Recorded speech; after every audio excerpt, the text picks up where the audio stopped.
News ভ্যানগার্ডের পর্দায় প্রত্যেককে স্বাগত জানাচ্ছি। এই মুহূর্তে আপনাদের সাথে আমি রয়েছি অঙ্কিতা। চোখ রাখছি এই মুহূর্তের গুরুত্বপূর্ণ খবরগুলির দিকে। প্রথমেই চোখ রাখতে হচ্ছে আবহাওয়ার দিকে। সকালে আংশিক মেঘলা আকাশ পরিলক্ষিত হলেও বেলা বাড়ার সাথে সাথে কিন্তু তাপমাত্রা ক্রমশ ঊর্ধ্বমুখী।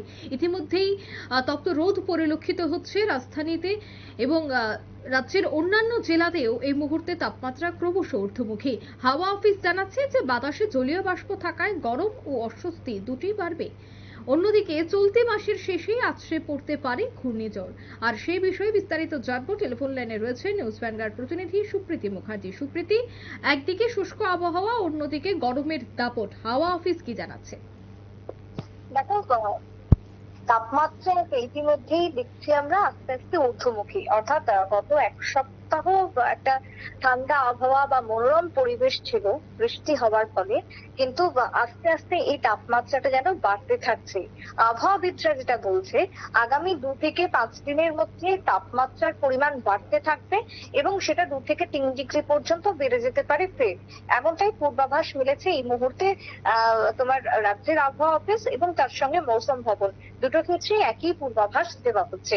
এবারে আজকের যদি আমরা সর্বোচ্চ এবং সর্বনিম্ন তাপমাত্রার দিকে নজর রাখি, রাজ্যের বুকে আজ সকাল পর্যন্ত পরিলক্ষিত হয়েছে সর্বনিম্ন তাপমাত্রা 27 ডিগ্রি এবং এখনো পর্যন্ত সর্বোচ্চ তাপমাত্রা ধরা পড়েছে 38 ডিগ্রি, অর্থাৎ যেটা স্বাভাবিকের থেকে 1 থেকে 2 ডিগ্রি পর্যন্ত বেশি সেলসিয়াস তাপমাত্রা রয়েছে বলেই আবহাওয়াবিদরা জানাচ্ছেন। এবং তার সঙ্গে বাতাসে যে আর্দ্রতা, যে জলীয় বাষ্প, সেটা অত্যধিক পরিমাণে থাকার কারণে তোমার অস্বস্তি বাড়ছে, এমনটাই কিন্তু এই মুহূর্তে জানাচ্ছেন আবহাওয়া বিশেষজ্ঞরা।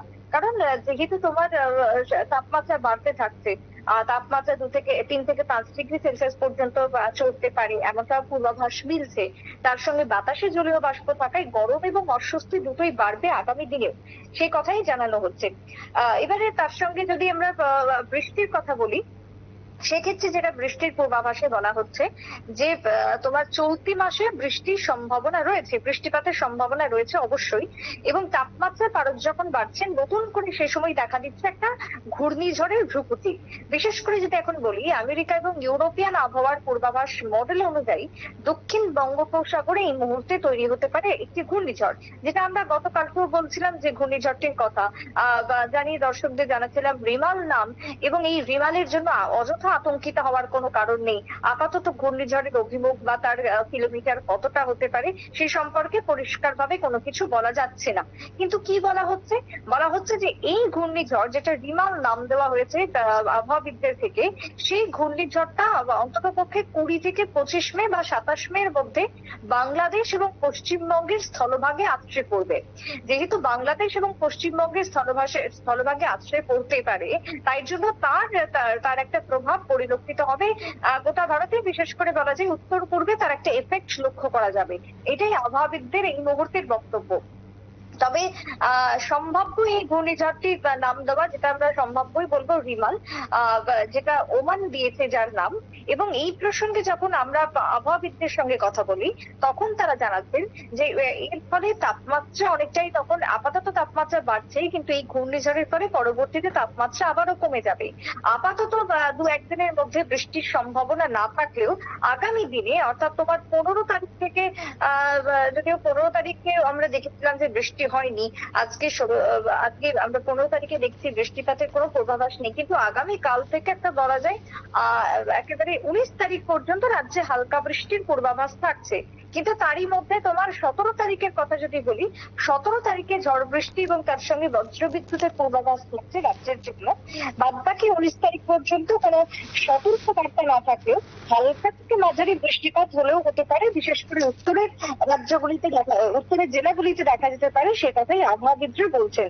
তবে আপাতত পক্ষে এই যে ঘূর্ণিঝড় বা এই যে রিমাল যদি প্রবেশ করে, তাহলে সেই রিমালের হাত ধরেই বলা যায় যে দেশে এবার ঢুকে পড়তে পারবে বর্ষা।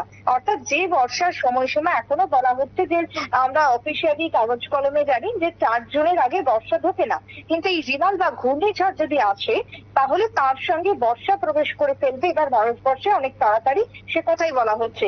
কিন্তু আবহাওয়া বিশেষজ্ঞরা বারবার যে কথা বলছেন যে এই ঘূর্ণিঝড়ের একটা আগাম সতর্ক বার্তা তারাও পাচ্ছে, আভাস পাচ্ছে, কিন্তু প্রকৃতপক্ষে এই ঘূর্ণিঝড় আদৌ হবে কিনা বা তার গতিবেগ ঘন্টায় কত থেকে কত কিলোমিটার পর্যন্ত হতে পারে এখনো পর্যন্ত কিন্তু সঠিকভাবে কোনো রকমের কোনো ইঙ্গিত পাওয়া যাচ্ছে না।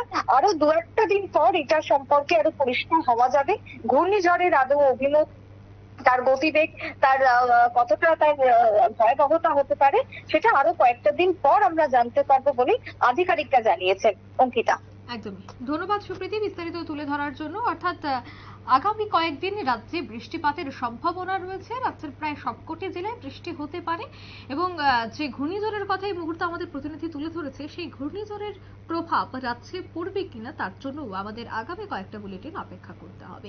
নিয়ে নিচ্ছে ছোট্ট একটি বিজ্ঞাপন বিরতি, সঙ্গে থাকুন।